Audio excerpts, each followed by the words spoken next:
iHeartRadio Broadway, driven by Mercedes-Benz. It's been incredible. Honestly, like, I didn't realize how much I was going to get lost in the Disney magic of it all. But, you know, you hear a song like Beauty and the Beast that we started playing in rehearsal, and the entire ensemble, I think there's like 50 of us, we're all looking at each other and we're like, wait a minute, this is this iconic music that just so heartwarming. And I think we definitely felt the magic in rehearsal, and I know audiences will come December 15th. It's fun to lean into comedy even more. I was telling somebody recently how Rapunzel's prince that I played in Into the Woods is, you know, he's from royalty, and he's from, you know, nothing bad has ever happened to him. He's always used to hearing yes. And that's very much like Gaston. You know, he's very much used to hearing, not getting any pushback. And so it's fun to play characters that I guess folks see as the bad guy, but then you try to, you know, as an actor, breathe into them why, you know. And with Rizwan Manji, who's LaFoe, so LaFoe and Gaston are like this sort of tag team pair. We had so much fun getting all these comedic beats in there, inspired by the film.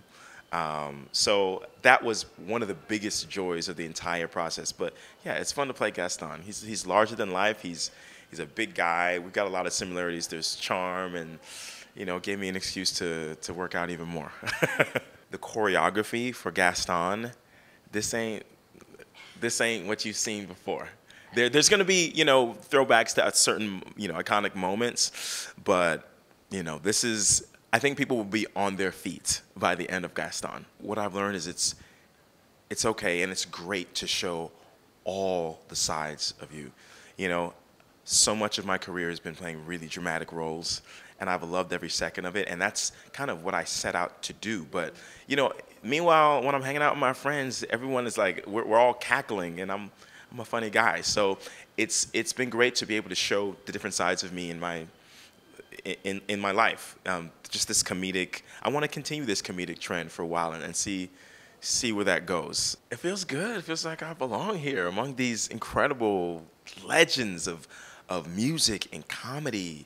Martin Short, for example, he came and saw Into the Woods, and actually 2 days after I met him, I got the call to play Gaston. So I told him that story, and in rehearsal, he was like, "You were absolutely phenomenal." We started singing Agony together in rehearsal.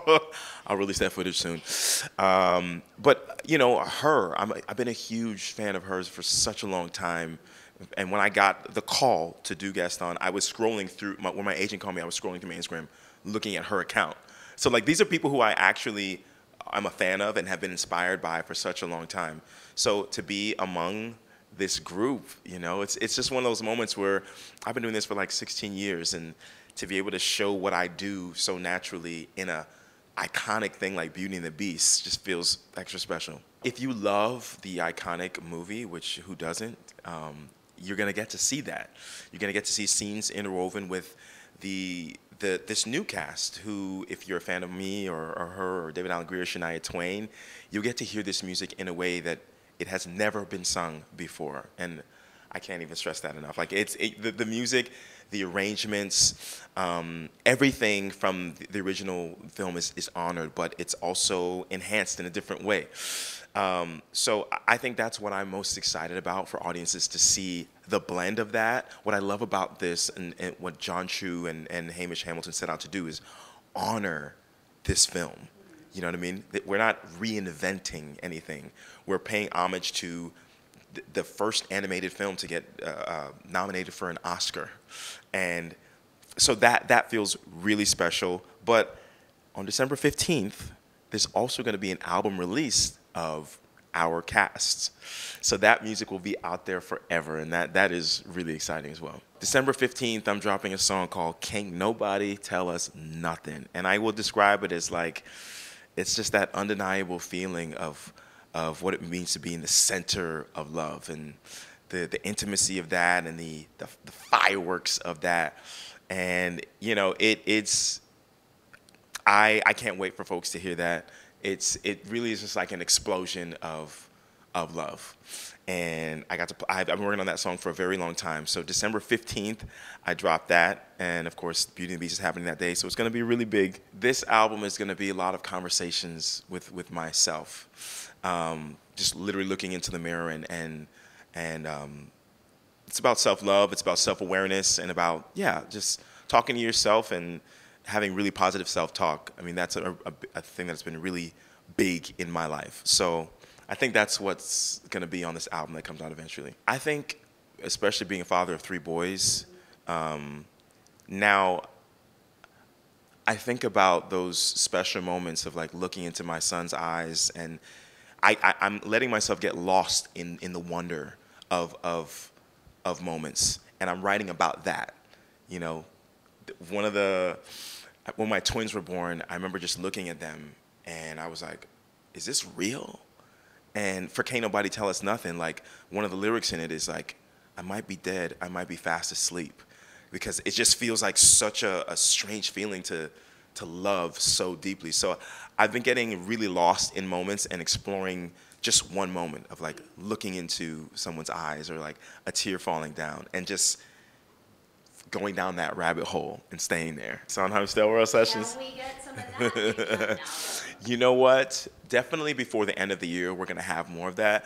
I'm not going to lie, like that has been a big request. Like it's a conversation that we've thrown around, like even with some of the producers.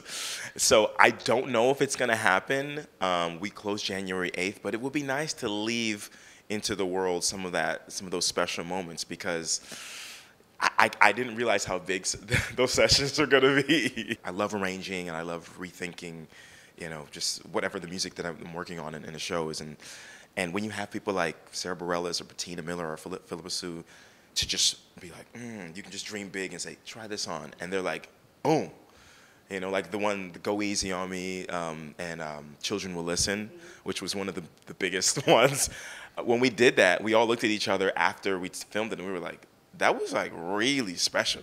That's not just like jamming around. It was a huge moment. It was one of those. I love Malcolm Gladwell, who talks about the tipping point, this moment where the world is just ready to hear a message. And I think that resounding message of Into the Woods is that no one is alone. And you know, that in combination with Sondheim's passing, I think this piece just got a big spotlight in a way that no one anticipated. And yeah, we were supposed to run for 8 weeks. Now we ran for, over 7 months.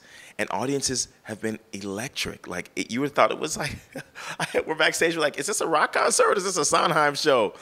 I'm so grateful for it. Every night, I let myself just have a moment backstage where I get lost in, like, Children Will Listen. You know, and you know those moments where you just kind of like, okay, I'm gonna let myself feel whatever I want to feel right now. I'm having more of those moments like No More between D.P. Kelly and Brian Darcy James. I'm just like, how blessed am I that I get to listen to these legends singing this music that is so resonant and so relevant. Yeah, it's surpassed every expectation. iHeartRadio Broadway, driven by Mercedes-Benz.